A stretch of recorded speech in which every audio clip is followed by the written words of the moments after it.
nice to see you and meet you. How are you feeling this morning? I'm very tired, but I'm here. Okay, yes, you still are. Okay. Um, I wouldn't have minded having a heart attack last night and not being here, but the universe didn't accommodate me. I see. All right. On the other hand, I know this is going to sound a little self-serving, but if you weren't here, I wouldn't have the pleasure of meeting you, and it is a pleasure. And I don't know what your experience is. That is a combination of the burdens of living, which you are enduring, and the pleasures of living.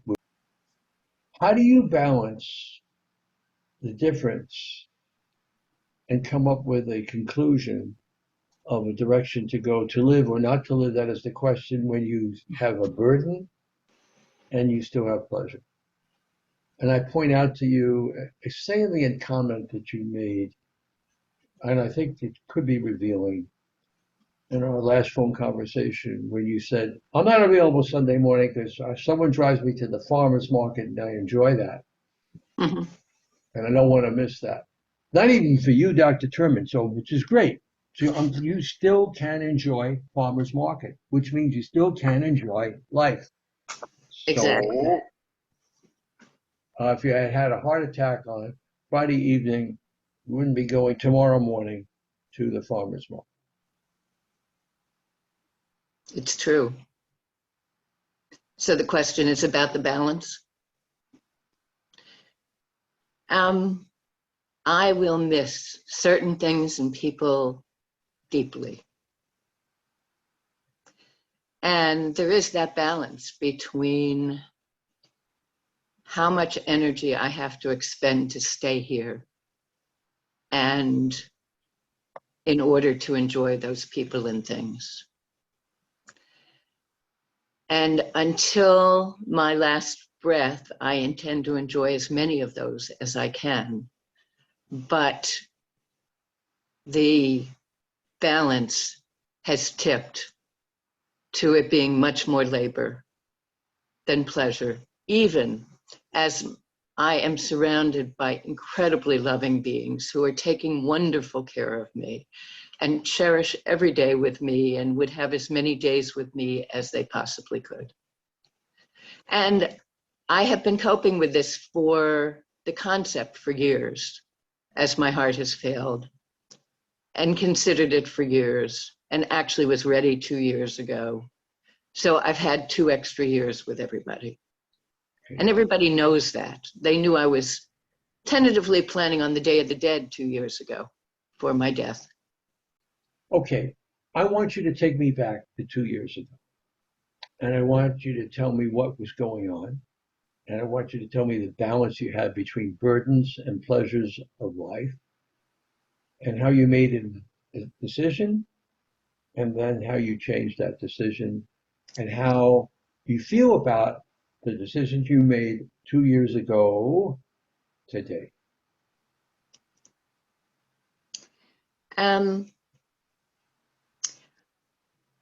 For 8 years, I have been actively dealing with my heart failing, knowing that I was dealing with that, and doing all manner of things to try to address it, seeing specialists, selling my practice, because I love to partner dance, and I was a gym rat, and I got incredible enjoyment out of those. And leading up to 2 years ago, I had cut out one after another thing. I went from going to the gym and having 3 vigorous workouts a week and dancing 3 or 4 times a week to, cutting out the vigorous part of the gym, cutting it down to 2 days a week, cutting the dancing down from 4 to 3 to 2, the gym down to 1, where ultimately I had 1 moderate lifting session, just trying to keep my muscles engaged. And a nice steam afterwards, because I love the steam room. my dancing got down to 1 day a week and down to sitting out at least half the time, which was not known for me at all. And struggling the half I danced, but loving it, loving my dance partners. I had gone from vigorous dancing, from competitive ballroom dancing to country western and swing, and ended up in Argentine tango, which I thought, I've arrived at something that will be easy on me as I age. And it was easier, and it was delightful and incredible and a wonderful way of connecting with people I loved.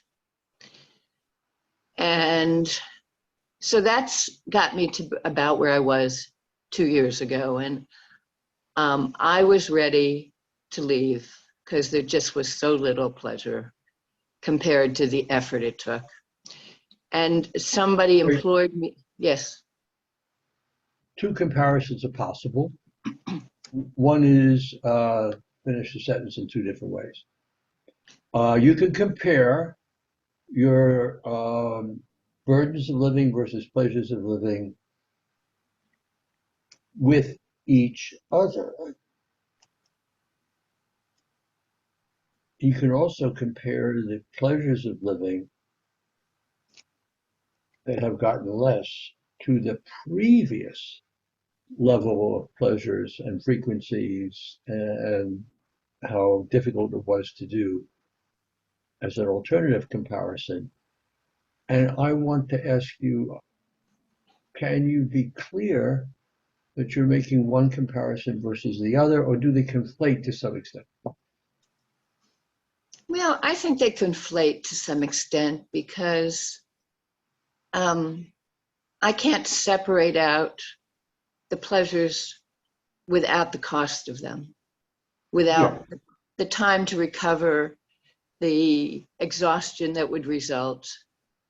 So I think, it's both and. Both, yeah. So it's, to some extent, it's a glass that's half full, which was previously full. And to some extent, what it takes to fill that glass halfway becomes more and more burdensome. And I would posit that I can't even get to halfway. At that point, I couldn't get to halfway. Okay, so to replenish it at all. Now there are people, you probably have known some, who hang on to every shred possible of enjoyment of life. They say, if the only thing I can do is to get on the phone or Zoom with someone I love a couple of times a week, I'll live for that. That still has value. Right. Or I go to the farmer's market every week. Watch it, you almost smiled there. So be careful. Oh, no, there are smiles there, not to worry. And the farmer's market brings me incredible joy. Incredible joy is incredibly important. It's incredibly poignant as a reason to continue living. The losses that you have are very substantial, much more than a half a glass. And the burdens are, who can appreciate them outside of you? It's a subjective experience that someone can say, I know how you feel, but they don't know how you feel. They don't know how much of a burden it is. It is. I grant you that. But where do you draw the line here? Well, good question, Doc. It has been a line that has been moving slowly over many years, as that a line informed by watching and sitting at bedsides and watching people dying and living and deciding my own standards from all of that. And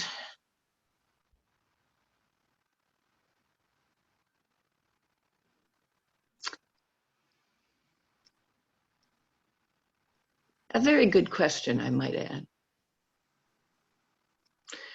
I would like, by the way, not only is this a good question, this is going to be sounding a little iterative or self-serving, but it's a question you must continue to ask and search for the answer to your very last breath. Of course, Okay. of course. Yeah, it's the essence of what we are dealing with today. Right. I have watched a lot of suffering in my life, starting in my teen years as my father spent 6 years dying of kidney failure. Aha. Which, Aha. so I had a sense, and they didn't know why his kidneys failed, so they wouldn't accept one of mine for a transplant.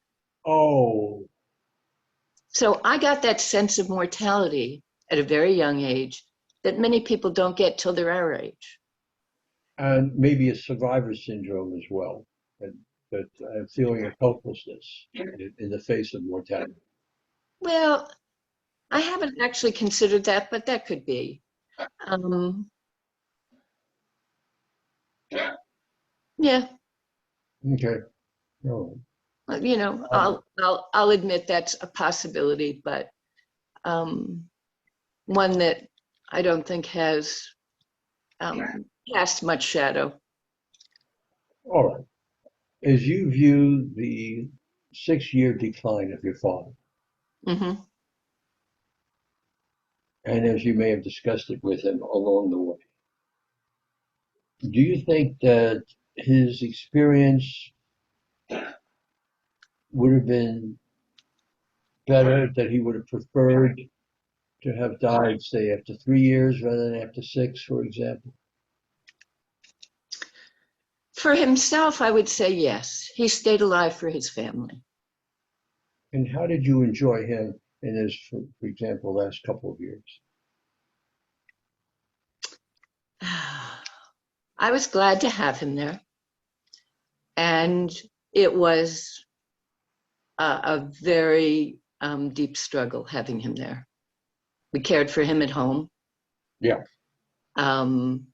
I, for various reasons, was sort of put in charge of the household at age 13, and did a lot of that care for him as well as my 2 younger siblings at home. And there were times when I didn't know that I could continue my role, that it was just too burdensome for me.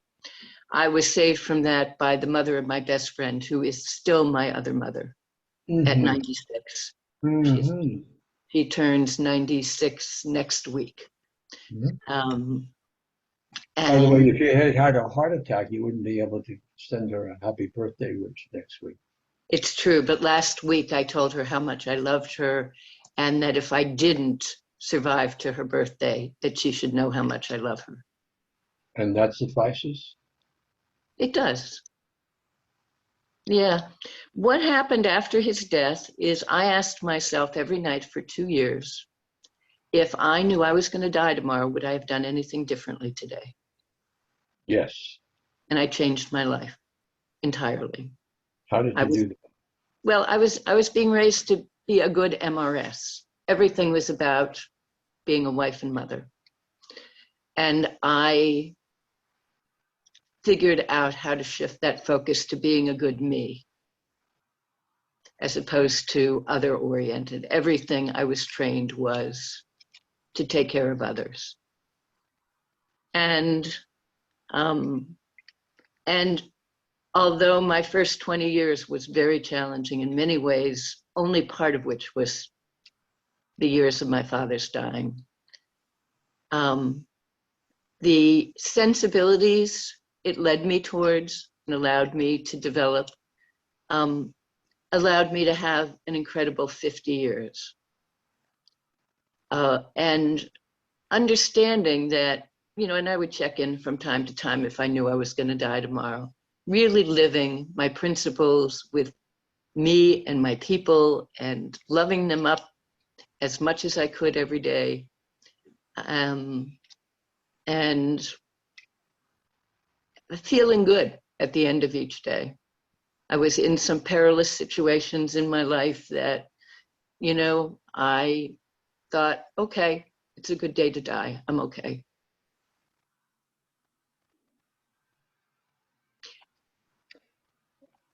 I admire your conviction and your carry through in terms of living a compassionate life, a loving life. Thank you. You deserve a compliment, and you give it to yourself as well. And sometimes my role in psychotherapy is to teach self-love. I don't have to teach it to you. You already have it. Your father was your first teacher, and you learned it well, and you carried through with that. And it serves you to this day and to the recent conversation you had with your second mother. Good. Uh, and you know something? You could be a loving, compassionate, articulate, sharing person with even less heart functioning than you have right It's true. now. And you will be depriving those people who love you, enjoy you. I mean, they care about themselves. Everyone's to some extent selfish, and they say, I love having you in my life and taking you to the farmer's market, hearing you wish me happy birthday on the phone. I care more about that for myself than I can appreciate how much suffering of the burdens that you have. Your father's last few years benefited you, and I think significantly because you were still in formative years, and it was a longer rather than a shorter experience, which you savored and learned as much like Maxwell House, good to the last drop from. Why don't you say the same thing about those who in turn love you? Give them what you have to give to what is not yet, but someday will be the last drop. Well, there has to be a balance for me. I can't live just for those moments, for those people. I have Wait, wait, tried. wait, wait, wait, wait, wait. You're saying something as if it were a fact, and then I don't see it in, carved into, sculpted into the cement. So you're going to have to do a better job than just saying something. I need proof. Um, One of the benefits of having the last 2 years that I didn't expect to have, and was made much easier by the fact that you all came to my level for a year and a half through the pandemic, that nobody was doing anything and going anywhere. And It was an equalizer. it An was. equal. Yeah. And there were various reasons I chose to stay those 2 years. I was trying a new functional medicine doc who really, came highly recommended and was, thought she really could help. And I tried all manner of things with her. And then I went to what I call the super cardiologist at UCSF and went through all sorts of invasive tests and tried drugs until she said there was nothing more she could do. That was unfortunate, but it may have been true. I mean, But she could make me comfortable, but oh, there was nothing more we could do with my heart other than do a transplant, which is not something I would ever consider. why is that? Because I've developed this life philosophy that I've watched a lot of people do extraordinary measures and live beyond the thing that was going to kill them, and then die of much slower, more difficult, awful stuff. Plus, the idea of living in the kind of bubble you need with the ongoing anti-rejection drugs, the autoimmune suppressants. It just, I feel my philosophy is when my body is done, I want to let it go. And then we come to the question of what's done, which of course is what you've been poking around at. So the two things, one is the fear, the second thing is that it's burdensome. No question about it. It's no free ride. It's not easy to make your body accept somebody else's heart. Given that, okay, put that aside. The first thing you mentioned was the fear that you might have a dying that's even worse than you would otherwise. If you got a heart, you would die of something that's more horrible. I don't get that. You're making an assumption. You're going to have to unpack that. Yeah, it's true. I just believe that my body should be able to go when it's ready without continuing innovations from Western medicine. Okay, that's kind of a preference. Yeah. But you do not face necessarily a worse, less peaceful ending if you get a transplant. You have the same options. You have the pills you can take, the fasting that you can do, and even if you lose competence, like suppose you throw a stroke, which sometimes happens, and you can no longer speak or think, worse, then you have a living will that covers that situation, and you can have natural dying. So the first, I'm going to point it out to you that I'm not being easy, and we just blew away one of your two reasons for the right there. And my and as I'm sitting here right now, I'm going to tell you that I'm not convinced that you need to die in a couple of weeks. Uh-oh.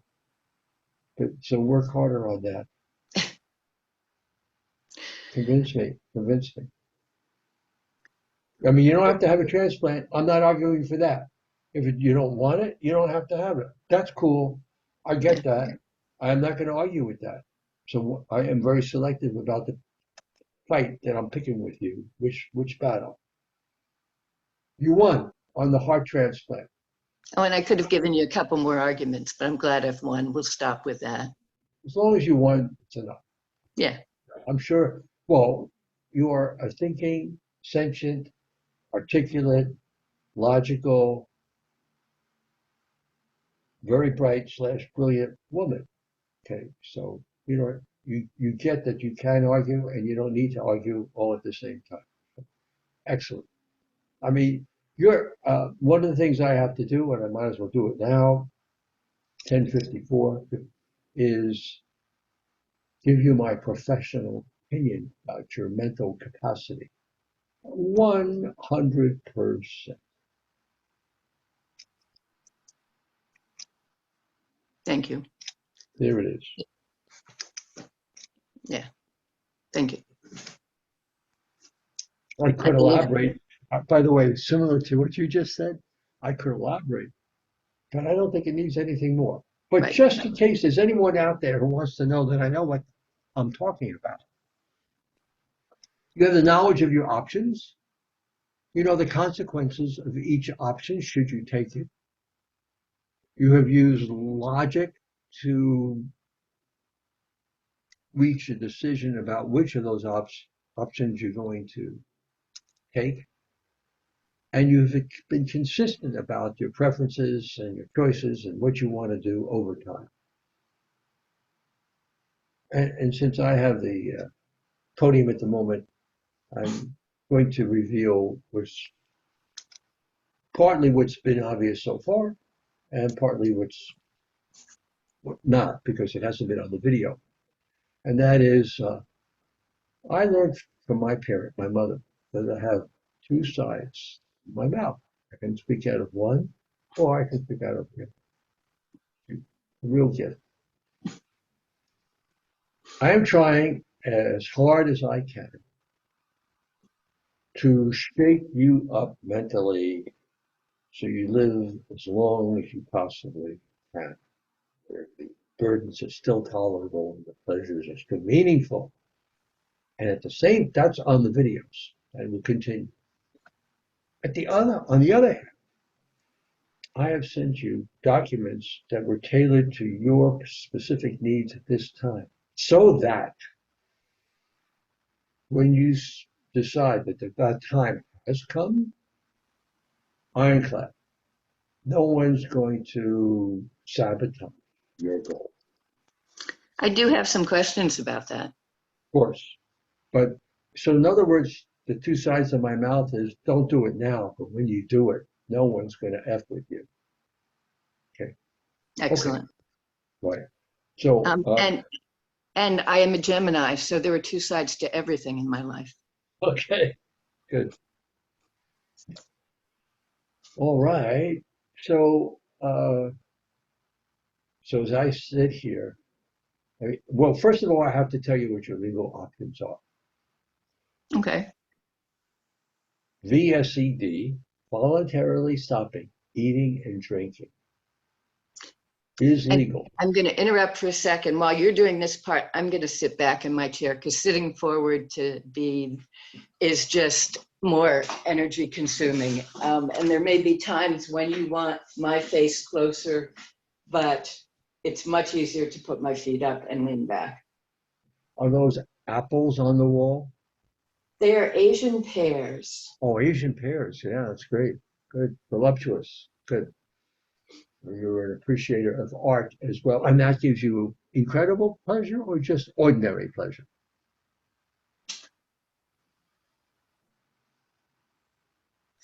I'd say my art is probably around 5 or 6. It's important, but it's not the most important.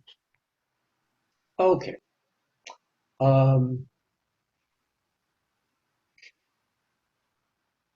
So where were we going just before you sat back? You were going to tell me a story, so I decided I could sit back. You were going to tell me about what my options are now, VSED, etc. Correct. Your memory, your short-term memory, your long-term memory, God, you were just mentally intact. And it's working quite well today. The drugs I've been on have Okay. taken a lot of nouns and names, but I do seem to be particularly on this morning. I want to take a slight bit of credit to that. I think you get a lot of credit for that. Slight. Okay. At least I get some, whatever the amount is. Yes, some degree. Okay, agree. I mean, I am enjoying you. All right. And you are a contender. I mean, we are in a battle, and it's a pleasure to engage. Whoever wins, if there is such a thing, eventually you won't be here. Neither will I. Eventually, the question is when, and that's what we're focused on. But I wanted to tell you what your legal options are. Voluntarily stopping eating and drinking for someone who has capacity, and you have beyond capacity, you know, is legal. You don't have to ask anybody for help. You don't have to ask anybody's permission. You don't have to justify your reasons. You can just say, guess what? Take your food, take your fluid, and just out of the room. I'm not going to have any part of it. And that's that. It's just unilateral. No one can argue. No one can come in, petition a court, go to elder abuse services, or there is no recourse that anyone can do as long as you still can talk and reason. Once you lose capacity, because you're drowsy, lethargic, or semi-comatose, then some quote unquote do good could come in. And that's why we have the Ulysses contract. So someone can just block their potential sabotage. So you don't need to do what you're doing with me.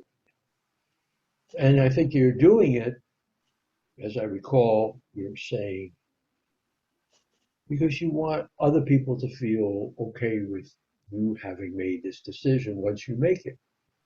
And therefore you want a video, therefore you want your own explanation, perhaps more concise than this video, and therefore you want me to write a report.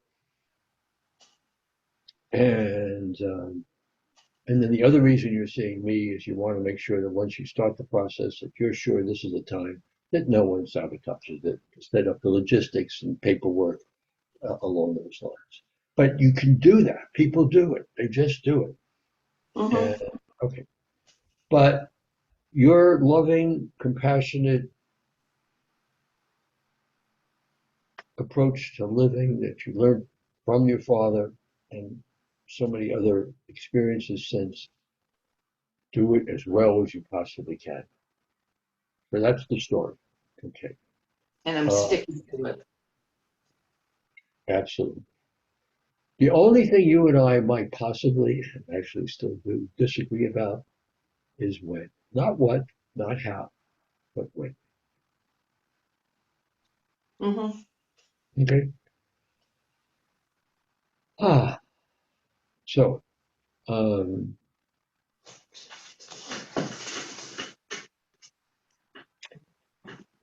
okay. Tell me,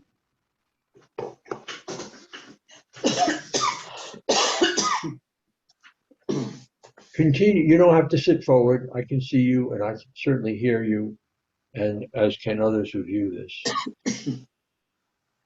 And they don't have to be in the order of the most important to the medium important.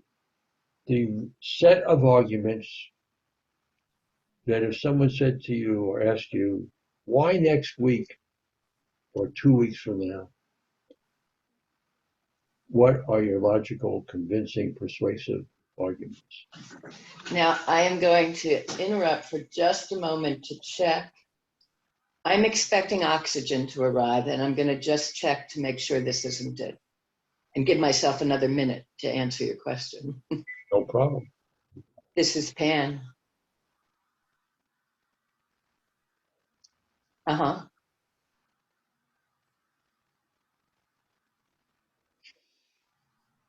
How about sometime Monday? Pan Haskins. Pan Haskins. Right. Right. You too. Bye. Okay, well, that's the picking up the old equipment. There's still hopefully the arrival of new equipment coming that I thought was coming yesterday, so I have no idea what was happening. So you were asking me to answer arguments about why now rather than sometime later. Would you restate again? I, as a representative of your world, because other people who love you might ask the same question. Pan Haskins, I have no problem with your what and how. Someday you will want to die by voluntarily stopping eating and drinking with all the comfort measures and emotional and medical support that you need. It's not that bad a process anyway, generally pretty comfortable. I do have a problem understanding your choice of when, which you mentioned was could be 2 weeks from now. Please relieve my existential angst about losing you from this bodily wound. Please convince me why this is so important for you to do now. I'm glad you made a big mistake 2 years ago and corrected it. You were going to die 2 years ago, and you didn't, and you're here today, and I'm glad. Why not 6 months, a year, maybe even another 2 years from now?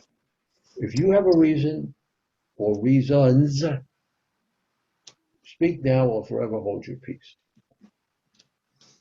Well, you're giving me the option of just forever holding my peace. That was a joke. Strike that. But I figured I'd point that out. Well, you can, Yes. but it's consistent with what I just said. You don't have to justify your reasons to anybody, including me or anyone who sees this video. You can just say, I just felt like doing it. Goodbye. Fuck you. You could say that, I could. but you're not. No, So I'm pushing you hard to give the best reasons you possibly can. because I'm tired. I'm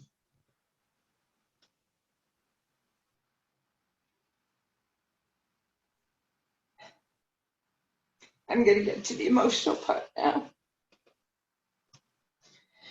You've had all my wonderful left brain logical.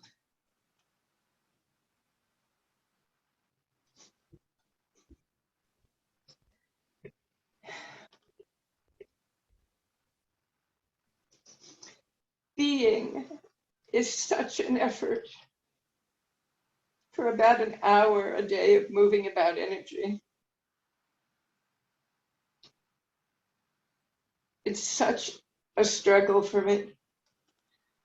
I've hired people to do things. I have friends who do things.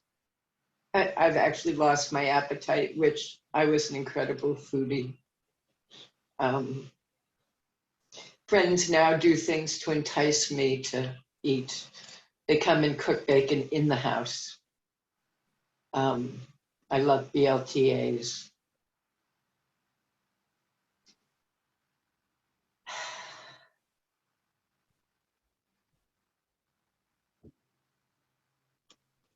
Getting dressed is something I do once a week because it is so consuming.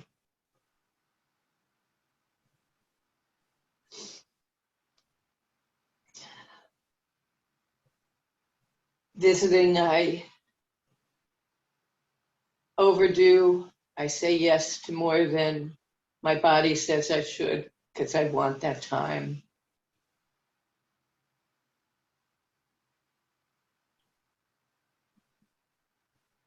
But I'm exhausted. I'm exhausted from my shortness of breath. Every time I bend over, getting up is a whole project.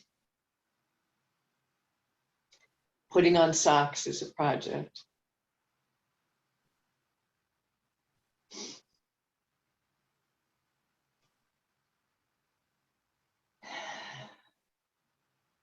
And as much as I love the people in my life, and I found the person yesterday to take my cat, and I was relieved and full of grief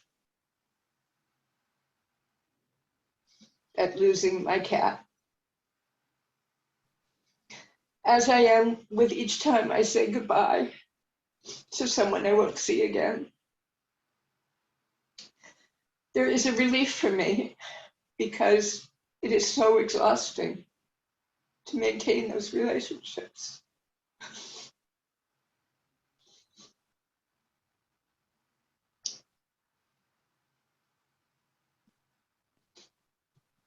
And because the people in my life can see that, as you have argued, they are grateful for every additional day they get with me and try to lobby for as many minutes as they can have with me and cherish those minutes.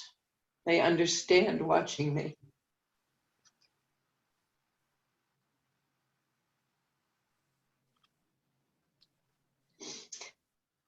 So the answer is, as much as I would love, and I have tried, in those 2 years, I think that helped everyone also accept it, that seeing me try all manner of alternative and traditional things, go through all manner of strange and woo-woo and traditional and invasive tests, and try all manner of alternative treatments and supplements and traditional ones, that there's been very little, if any, appreciation in the quality of my life, and mostly it just continues to depreciate.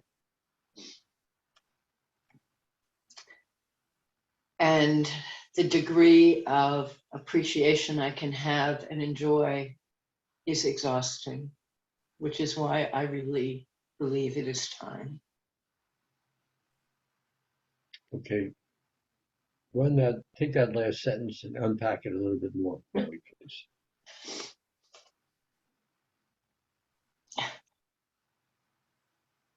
Do you have a specific question about it?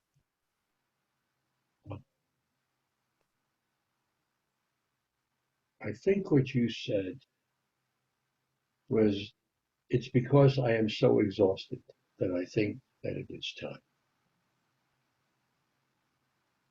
And I think you also framed this with hopelessness.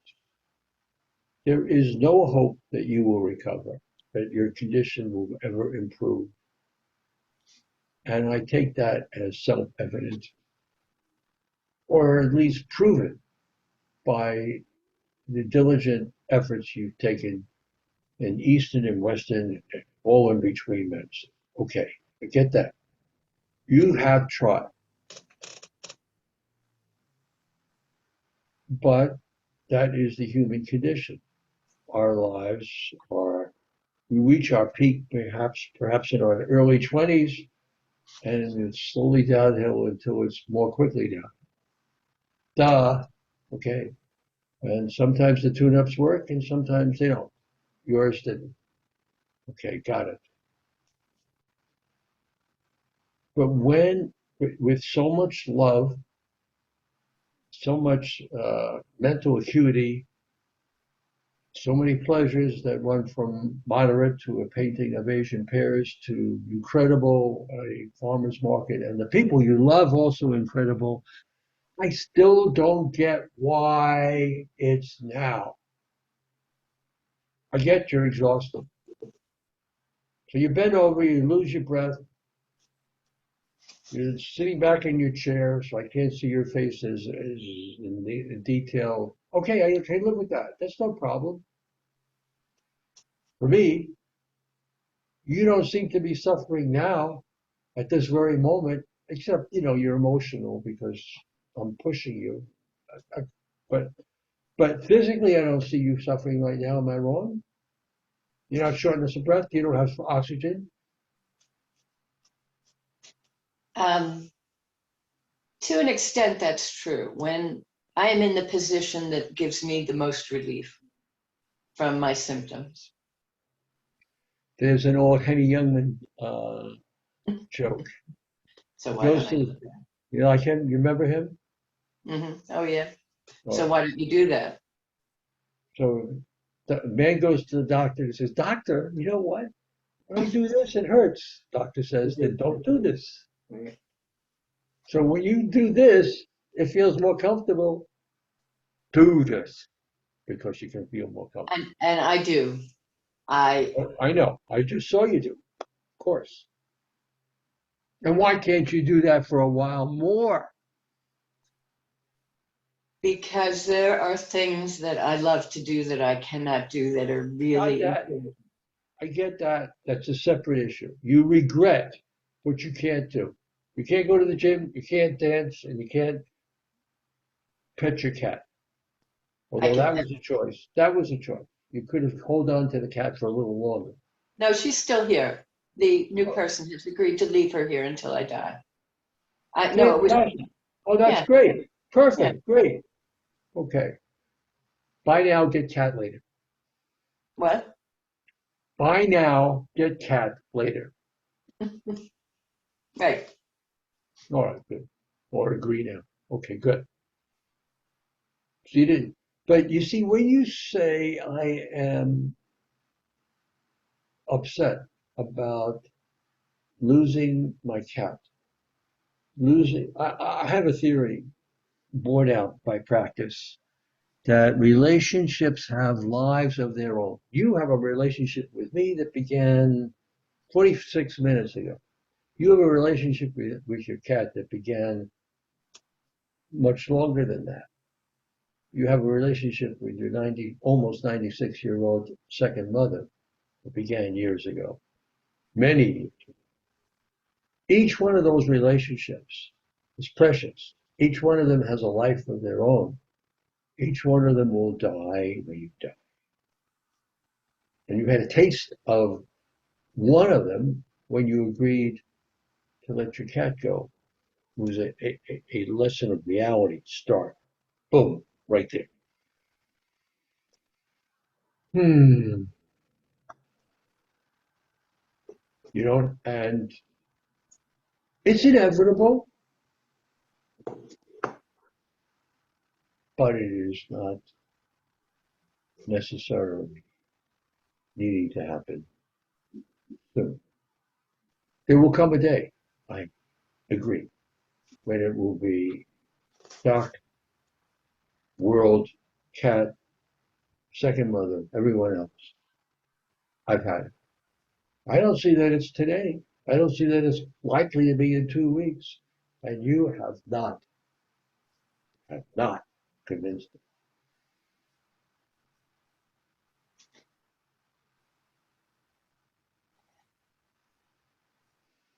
We'll see how long I get before I get to fuck you.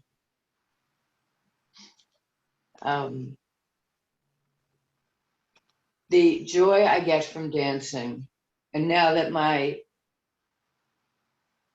dance loved ones are back to dancing, it breaks my heart. You feel sorry for yourself for what you cannot any longer do. Yes. I acknowledge that. I am sorry. And all the movement Yeah, that brings me so much joy in my being, in my body. yeah, yeah. Some people live for what they can do with their body. I am less of that kind of person than I am for what I can do with my mind that comes out of my mouth, words.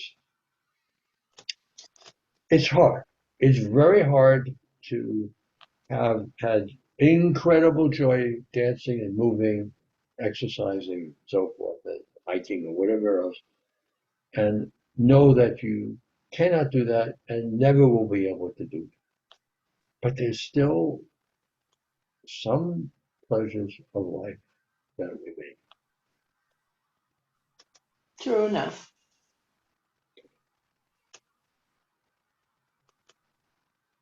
And if we dwell on what we've lost, we lose the ability to appreciate what we still have. And it's a choice. Yeah. Buddha is, an expert on cognitive behavioral therapy, mind control. And the twin verses come to my mind. And those who dwell on he stole from me, he lied from me, he took advantage of me. Dwelling on that only brings you discontent and unhappiness. True. So anger can never undo anger. Only love can. And you have a lot of love. You are a loving woman. It only took me 49 minutes to figure that out or whatever. Oh, I hope you would have done that sooner. I did actually. I, and that still is something that you get incredible pleasure out of and still can enjoy from your current position. And even if you had to have supplemental oxygen at the same time.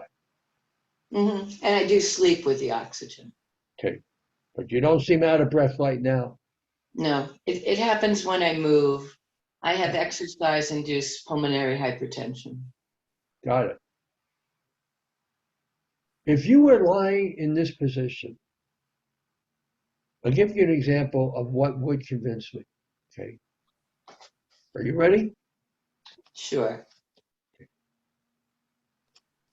You are lying in the same position you are right now without the smiling, without as much mental acuity as you're now exhibiting, with supplemental oxygen turned up max in terms of liters per minute, and you are still out of breath. And the reason you have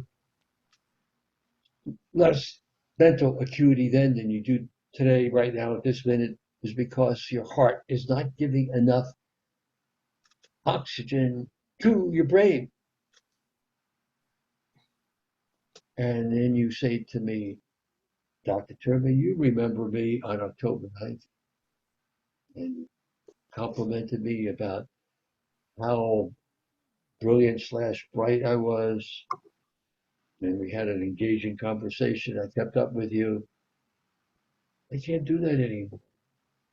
I've lost the last remnant of what makes me me, because I can't think and talk and argue and love like I used to. You know what Dr. Terman will say at that moment? Okay, the time has come. That time has not come yet. It is not yet. But see, Dr. Terman, because you operate in your head and get so much benefit out of that, I don't know how I make the argument to you about the equal benefit I get out of my body. And Okay. That is, I'm gonna try to wrestle with that. And you have, I gave you enough ammunition to attack me, counterattack. Fair, fair. And what came to my mind when you said what you did was that different strokes for different folks. And you're absolutely correct. If I were in your position and I had to use oxygen, but it still worked well enough, I'd live to 106. Because my brain is where I'm at. And I would say, gee, I'm doing good. I can still talk. I can still think. I can still motivate people. I sell words. They're not very expensive, but it's still a valuable commodity. All right. Yeah. Ideas. Um, but again, when I come back to you're dwelling on what you have lost instead of appreciating what you still have. Will you say those words? Can you remember them? oh, I totally appreciate what I still have Okay. and get All right. every moment of enjoyment I can in this position. Okay. So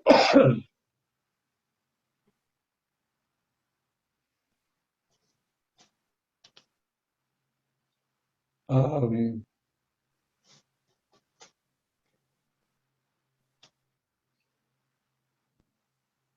we have a listening audience to this video, perhaps with your permission, people you love, perhaps others. And my guess is that they're not yet convinced that today is the day or 2 weeks from today is the day. You still haven't done the job that you were set out to do this morning. You haven't accomplished it. You haven't been persuasive. You haven't been convincing. I think this particular audience of one I may not have convinced. I think many, if not most, if not all in my world, have experienced my pain.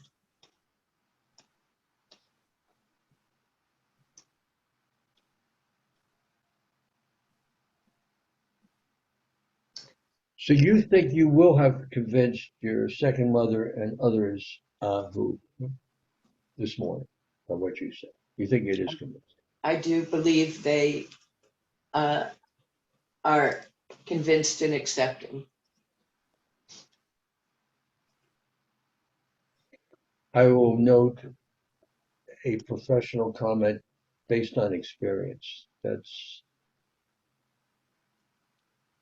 sometimes people say, particularly to others who are suffering, what that person suffering wants to hear so they don't suffer.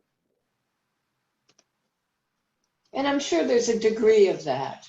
I mean, because they have also told me they would much rather keep me in whatever debilitated state I might be in, um, and have me here for the, you know, for the joys we have.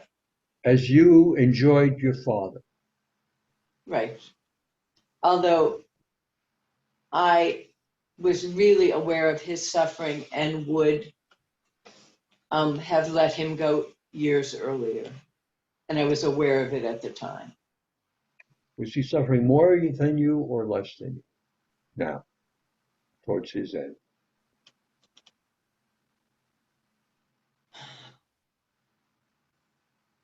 He was suffering in different ways. I don't know that we can compare our suffering. Fair enough. Physically, he definitely was suffering more than I am. Aha! He was suffering more than you. And he still hung in there for you, among others. So you gave me more ammunition. Oh, darn. um, I'm like the person who will be loving your cat someday.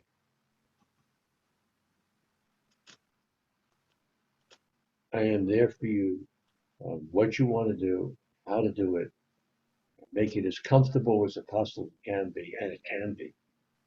I fasted myself twice, and all those things in the list of the thirst reducing aid kits that you can buy make a substantial difference in comfort level. And before we end today, you tell me whether you want me to order them for you or you want to order them for yourself. It will be convenient and one less thing to do on your to-do list for me or my staff to order them. But if you order them, then you say, oh, I'd like to have this rather than that. You know, you can express your preference, few choices. Either way, it'll get the job done. My experience is that hospice is really wonderful, but they are not quite as experienced as they will be someday in this area, how to make people comfortable with a VSED. So I am there for you when the time comes, and you have the absolute legal right to say, I'm going to do it now or in 2 weeks, but I'm not on board with your timing. And you have, and I'm not convinced that you convinced other people either. Maybe, but maybe not. I don't know because I haven't tapped into them. And what was the last sentence? I haven't tapped into them. I haven't talked to them. Right. If I were to talk to them, I would say, of course you don't want to add to her suffering. Of course you don't want to make her feel guilty because you love her and you want her to hang in there. You're going to say, okay, if that's what you really want, Ken, I'm okay with it. But you're placating her and you are hurting yourself. Isn't that really true? Yeah, that's really true. Come on. You can imagine that conversation happening. Yeah. Okay. Okay. Do you know enough about VSED? Do you know that the day you start will probably be followed by a few days of mild discomfort, which can be treated with thirst reducing aids and with anti anxiety compounds. And then you go into a light and a deeper sleep when you won't be suffering. and you'll then go into light and then deeper coma until you finally pass on peacefully. So it's a pretty, I fasted for 5 days and I wasn't hungry and I was thirsty all the time until I used one of a whole bunch of thirst reducing aids, and they work, and there's no overdose on them. Spray, spray, swab, swab, body down, and so uh, that part is smooth. That's easy. Okay, the only and generally it takes between 10 and 15 days.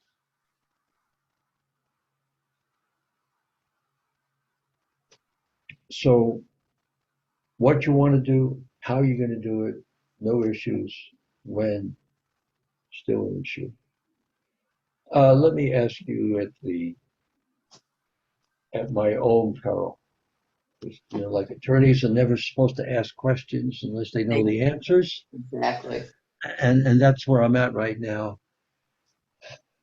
So I am, but my curiosity exceeds my comfort level.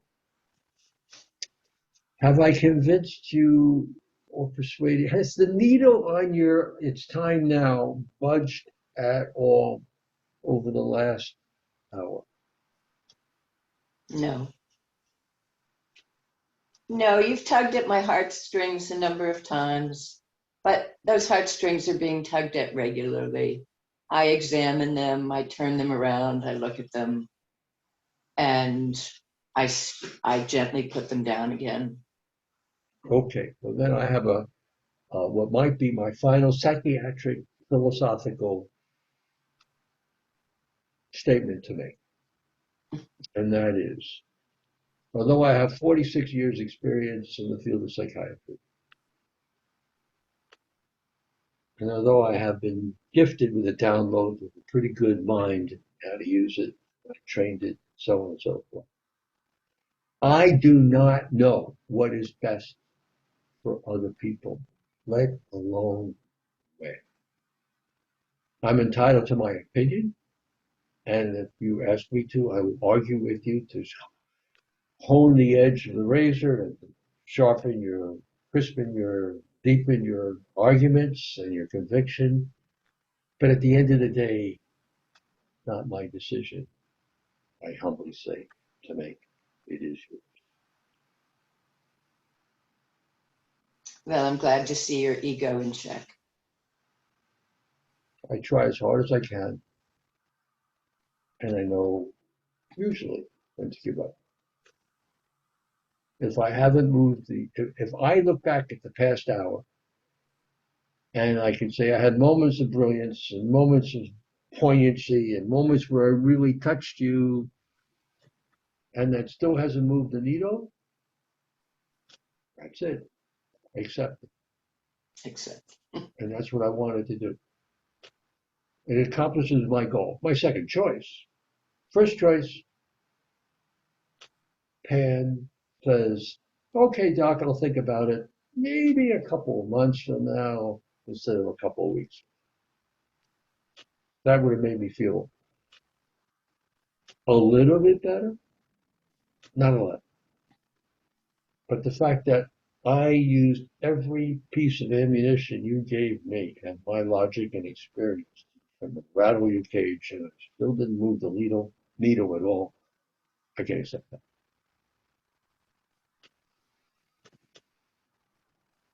so is that checkmate? You won. Thank you.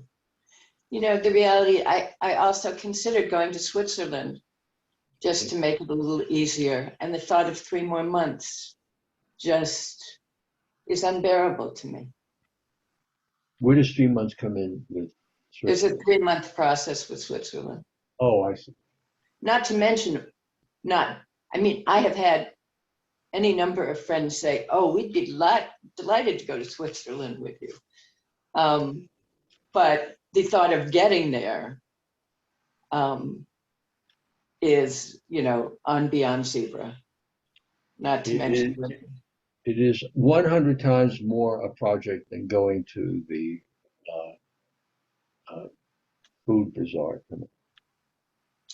Now, alas, I have been thrown out of hospice and will be put back in it when I start VSED because I really wanted end of life drugs. I did not have any need to do this by stopping eating and drinking. But that is my choice at the moment, and I am clear enough that it's like, okay, that's my choice, I will take it. Okay. It's actually a very good choice, very peaceful. And in some respects, it's even more peaceful than the Dignitas euthanasia or assisted dying method. 2003 landmark article by Linda Canzini et al. Nurses' observations of alert patients who refused all food and fluid. They had several parameters on their 9-point scale, 0 to 9, actually 10-point scale. And it was more peaceful to die from VSED, they call it voluntary refusal of food and fluid, than it was to die from assisted dying, which was legal at that time in Oregon. They did not explain why. My hypothesis is this. When you say, okay, I'm starting VSED, you just say, well, thank you, no, I don't want to drink or eat anything for breakfast. They bring you lunch. You say, thank you, but I don't want lunch or anything to drink right now. It's one meal at a time. Maybe you get a little hungry just initially, and then the ketogenesis takes over and the hunger goes away. Maybe you get a little thirsty, and you say, hey, these thirst-reducing agents work. And so you take it one meal at a time, slowly, and you peacefully get more relaxed, more sedated, and you just go through that trajectory. Whereas, in contrast, if you've seen any of these multiple videos that are available, see this little vial? This has a poison in it. You know what it's going to do? Yeah, it's going to put me to sleep, and then I'm not going to wake up. Are you sure you want to take it now? And they ask you 2 or 3 times. That's pretty awesome. It's an all-in-one, all or nothing. This is it. Do or die, literally, as opposed to just kind of easing into it. So that's why I think, and that's the title of the book, The Best Way to Say Goodbye. Okay. I can imagine that to be true, and I've heard a lot of people drop out of VSED. But I have done, I may have mentioned to you, annual fasts that I stopped a number of years ago. Mm-hmm. And I know how much it is to struggle in the first 3 days until you're in ketosis. And But you won't have that problem under care of hospice with a little bit of input from me. I think you will have smooth departure. I think you will be fine. The other advantage to it being at once is being able to have friends and family gathered with me for the moment of death. And I will miss that part, although having been with people when they're dying, usually there's a good couple hours notice that we're close. And but it's not like scheduling for Wednesday the 20th, be here at 11 o'clock. And well, medical aid in dying is not schedulable either. People think it is, because ideally, and it happens some of the time, but the point is not all the time. You drink the poison, you go to sleep in an hour, and then you are gone in 4. Yeah, sometimes. But sometimes it takes 24 hours, and you never know. True. But it is coming in a very finite period. And now you can say, 10 days is finite also, but I mean a finite, doable in a long sitting if necessary. Well, if you want people to sit around what I tell them is come for the first couple of days, Mhm. and then she will get sleepy and be sleeping most of the time. You don't have to come anymore. It's in it. What will happen is inevitable. Okay. It's And true. there's 5 days difference between 10 and 15. I get that. But it's the first couple of days when the hand is available to be held. Okay? True. Okay. Let me ask you a question. And your answer is without obligation, without any expectation, totally voluntary. Um, and I didn't anticipate asking this question at the beginning, but now I will. I consider this to be a really, really potentially helpful video to other people who are deciding when and who have good reason to want to do VSED, which the kinds of questions that I asked are could be asked to other people. They could reflect it if they could see it. They can't afford for example, my fee or someone comparable. They might be able to see it for free on YouTube, and it might be provocative and helpful for other people to make up their minds because the issues we discussed, in my opinion, not humble, but your credit as well, discussed very well. So the question is, uh, either while you are alive or after you pass, do you want to make a gift of this video so that anyone who wants to watch it? Sure. I'm into education, and have done that my whole life. Well, I am totally not surprised by your answer because you are a loving person and love means giving. Right. So Yeah. surely, That is also part of my decision to leave, is that I've been able to show up and give incredible love that, comes back to me in so many ways. And I can't show up anymore. Um, no, with people, you can, wait, you can show up, but it's exhausting. well, I cannot show up for the kinds of tasks I used to do. I do not have enough energy, even if I use, 120% for some of the things that I'd love to show up for. Um, and um, and that makes me very sad too.